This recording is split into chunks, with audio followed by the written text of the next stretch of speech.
तो गाइस ये वीडियो तो मोस्ट इंपॉर्टेंट वीडियो है। ये video engineering, diploma and BSc तीनों बच्चों के लिए है कि आपको पेपर का प्रेजेंटेशन किस तरह से रखना है। अगर आप सेमेस्टर 1 सेमेस्टर 2 का एग्जाम दे रहे हो या आगे कोई भी एग्जाम दे रहे हो, third semester, fourth semester, fifth, six, तो आपका पेपर प्रेजेंटेशन इस तरह से रहना चाहिए। अगर आपको किसी में कोई चीज़ें आती भी नहीं है तो भी भाई इस तरह से प्रेजेंट करके ना वहाँ बहुत हद तक बहुत अच्छे मार्क्स ले सकते हो। तो भाई देखो, यहाँ एक चीज मैं यहां जरूर बोलना चाहूंगा कि अगर नेक्स्ट वीडियो आप सभी को एक ऐसा वीडियो चाहिए कि जो क्वेश्चंस आपको किस तरह से लर्न करना है, फॉर्मूले को किस तरह से लर्न करना है, फॉर्मूले को अगर ना आते हो भी किस तरह से पुटिंग करके कम से कम आधे मार्क्स ले लेने हैं, अगर ऐसा वीडियो चाहिए तो इस वीडियो पे टारगेट लाइक में 1 के रखता हूं एंड कमेंट 500 का रखता हूं एंड 200 शेयरिंग का तो मैंने बहुत नॉर्मल रखा है। वो तो आप पे से अगर 2 बच्चे भी चाहेंगे तो कंप्लीट हो जाएगा, क्योंकि मेरे मोटिवेशन के लिए कि बच्चे बहुत ज़्यादा एक्साइटेड है, उनको फटाक से वीडियो चाहिए। तो भाई फटाफट ये टारगेट पूरा कर देना। तो चलो फटाफट देखते हैं। सबसे पहली बात तो देखो गाइस, मैं एक वीडियो ये भी बनाने वाला हूँ कि जब आप सेमेस्टर 1 का एग्जाम देने जाओ, देखो सेमेस्टर 2, 3, 4 तक आपको ये सभी चीज़ें नॉर्मल हो जाएगी, बट सेमेस्टर 1 के पहले जब आप एग्ज़ाम हॉल में जाओगे उसके पहले भी आपकी क्या क्या तैयारी होनी चाहिए, इससे रिलेटेड वीडियो मैं आप सभी को देने वाला हूँ। अगर उससे रिलेटेड वीडियो चाहिए तो प्लीज़ कमेंट कर देना, मैं आप सभी के कमेंट को एनालाइज करूँगा और उससे रिलेटेड वीडियो सबसे पहले मिल जाएगा। तो देखो गाइस, अगर आप पेपर में लिख रहे हो तो एक लिखने का तरीका रखो। यहाँ बहुत सारी चीज़ें बहुत हद तक देखो, आगे जब जाओगे ना थर्ड ईयर फोर्थ ईयर में, तो बहुत सारे ऐसे भी सब्जेक्ट होते हैं जिनके बुक्स ही नहीं है, नोट्स इधर उधर से सर्च करके ये करके वो करके निकालना पड़ता है, तो उसको इस तरीके से करना पड़ता है। इवन जो थ्योरी वाला पार्ट होता है, थ्योरी वाले पार्ट में आपको कुछ पॉइंट्स एकदम सिस्टमैटिक लिखना पड़ता है। उस सिस्टमैटिक वे में आपने लिखा ना तो बाकी के कंपैरिजन में आपने 2 लाइन कम भी लिखा है फिर भी आपको पूरे मार्क्स मिलेंगे। तो अब आप मान लो एग्जाम हॉल में गए, एग्जाम हॉल में जाने के बाद आपको क्वेश्चन पेपर मिला। क्वेश्चन पेपर मिलने के बाद ना बहुत सारे दोस्त क्या करते हैं, क्वेश्चन पेपर मिलने के बाद इधर उधर देखना स्टार्ट करते हैं, यार अपना कौन है, यार अपना भगवान कौन ही है, अपना भगवान ये है, ये कौन है, मतलब अपने को कौन बताएगा। तो सबसे पहले हम यही करते हैं। मैं हमेशा बोलूँगा कि जैसे आपको क्वेश्चन पेपर मिल रहा है, सबसे पहले अपने क्वेश्चन पेपर पर आपको फोकस हो जाना चाहिए। और मैं हमेशा ये भी बोलता हूँ कि क्वेश्चन पेपर ऐसे उलट के पलट के नहीं देखने का। क्वेश्चन पेपर मिला, क्वेश्चन पेपर मिलने के बाद आप क्वेश्चन नंबर 1 और क्वेश्चन नंबर 2 ऊपर के जो दोनों क्वेश्चन है, दोनों क्वेश्चन पहले वाले पेज के दोनों क्वेश्चन को आप ध्यान से देखो। अगर उसमें नहीं आ रहा है तो आगे बढ़ जाओ, नहीं आ रहा है तो उसके आगे बढ़ जाओ, नहीं आ रहा है तो उसके आगे बढ़ जाओ। क्योंकि मान लो क्वेश्चन नंबर 1 और क्वेश्चन नंबर 2 बीच में और दिया ऑप्शन और दिया है, तो ऊपर वाला या नीचे वाला कहीं कहीं किसी किसी यूनिवर्सिटीज के अंदर ऐसा भी है गाइस, क्वेश्चन नंबर 1 में 3 क्वेश्चन, क्वेश्चन नंबर 2 में 3 क्वेश्चन, और ऊपर वाले और नीचे वाले में से कोई भी एक करना रहता है। तो ये चीज़ें आपको पता रहना चाहिए। अगर इससे भी रिलेटेड मैं क्वेश्चन पेपर लेके आपको दिखाना चाहूँगा। बहुत बच्चे ऐसे कंफ्यूज हो, जैसे कैसे क्वेश्चन रहता है पता है, क्वेश्चन नंबर 1 में ABC ऐसे, फिर क्वेश्चन नंबर 2 में भी ABC, और ये दोनों में से कोई एक करना रहता है। ऐसे बहुत सारे यूनिवर्सिटी के अंदर है, तो इसीलिए अपने पेपर पैटर्न को समझ लेना है। आपके मन में होगा अरे इसमें से एक कर लेता हूँ और इसमें से ये 2 कर लेता हूँ, तो भाई आपको पूरे मार्क्स नहीं मिलेंगे। आप बोलोगे मैं तो 3 क्वेश्चन कर लिया ना, ऐसा नहीं। अगर और मतलब या तो ये पूरा या तो ये पूरा, समझ में आए। तो अगर आपके यूनिवर्सिटी का पेपर पैटर्न कैसा है वो समझ लेना। अब गाइस, सबसे पहले आपने क्वेश्चन 1 का देख लिया, दोनों सेक्शन, क्वेश्चन नंबर 2 का, और अगर आपको आता है तो आप कर लो, नहीं आता तो आगे बढ़ते जाओ। इस तरह से चीज़ों को आपको पहले पेपर को, क्वेश्चन पेपर को एनालाइज कर लेना है। अब चलते हैं आगे, इधर उधर देखने से पहले पहले ये काम कर लेना है। अब गाइस, अगर मैं सबसे पहले बात करूंगा, हाँ एक चीज़ पहले ये छोटी चीज़ आपको बता दूं। आपको मान लो आपका ये आंसर शीट है। इस आंसर शीट के अंदर गाइस आपको लास्ट में एकदम एंडिंग पे, बहुत सारे बच्चे इतने नज़दीक करते, बिल्कुल नहीं करना है, एकदम एंडिंग पे एक ऐसा लाइन खींच देना है एकदम एंडिंग पे, ओके। और साथ में आपके आंसर शीट में इस तरह से बना ही होगा। बहुत सारे यूनिवर्सिटी में नहीं बना रहता एक लाइन, फिर भी आपको क्या करना है, अगर नहीं बना तो आपको ड्रॉ कर देना, वैसे ज़्यादातर जगह बना ही रहता है, बना दिया। फिर इसके बाद गाइस इसको मैं अलग स्लाइड पे ले लेता हूँ। तो हमने ये हमारा आंसर शीट, सबसे पहले हमने यहाँ एकदम एंडिंग पे एक लाइन ड्रॉ कर लिया अच्छे से। लाइन ड्रॉ करने के बाद यहाँ ऑलरेडी अपने को लाइन दिया ही रहता है, तो यहाँ ड्रॉ करने की वैसे ज़रूरत नहीं है। तो आपने क्या किया, सबसे पहले क्वेश्चन नंबर 1 लिखा।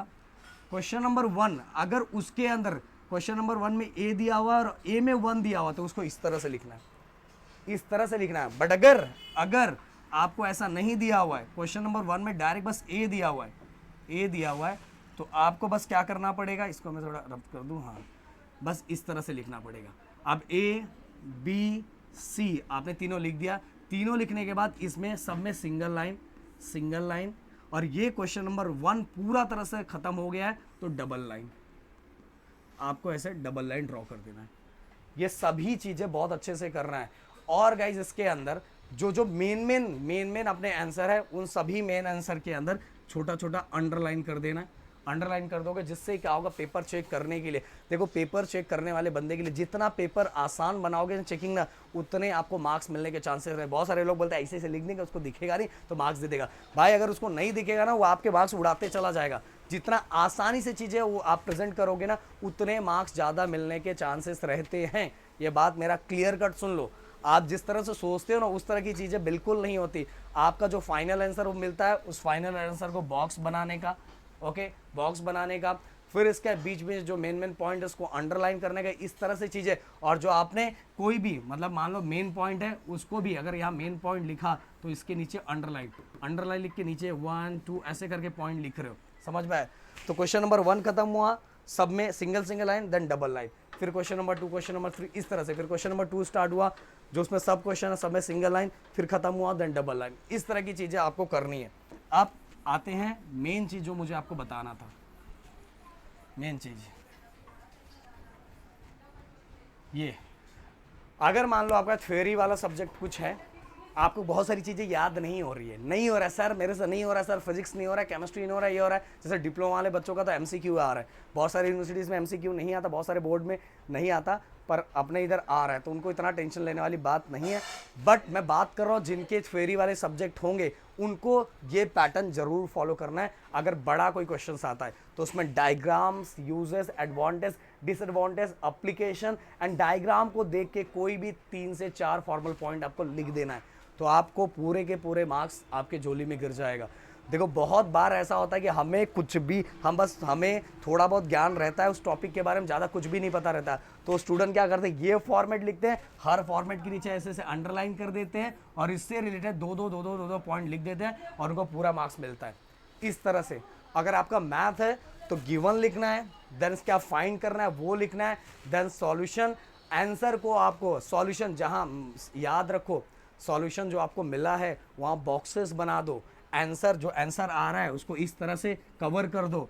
देन अगर पॉसिबल हो, आपको कोई न्यूमेरिकल सब्जेक्ट हो, अगर उसके अंदर लगे कि डायग्राम ड्रॉ करना चाहिए, डायग्राम ड्रॉ करके उनको समझाना चाहिए, बताना चाहिए। मैंने बोला पेपर चेकर के लिए जितना आसान करोगे उतनी चीज़ें आसान होगी, तो वहाँ डायग्राम भी आप ड्रॉ कर देना। और गाइस क्वेश्चन लिखने की ज़रूरत नहीं होती, बोलने के बाद भी बहुत लोग लिखते हैं।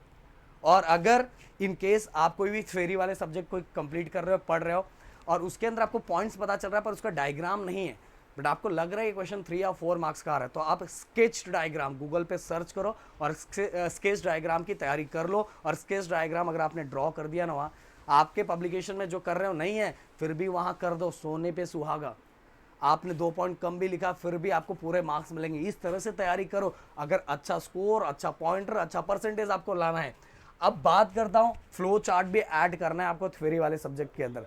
थ्योरी वाले सब्जेक्ट के अंदर फ्लो चार्ट यूज़ करना है, टाइप्स हो गए, उसके सब टाइप्स हो गए, जिस तरह से चीज़ें जो बताना चाहते इस तरह से बताओगे तो आपकी पेपर की बल्ले बल्ले।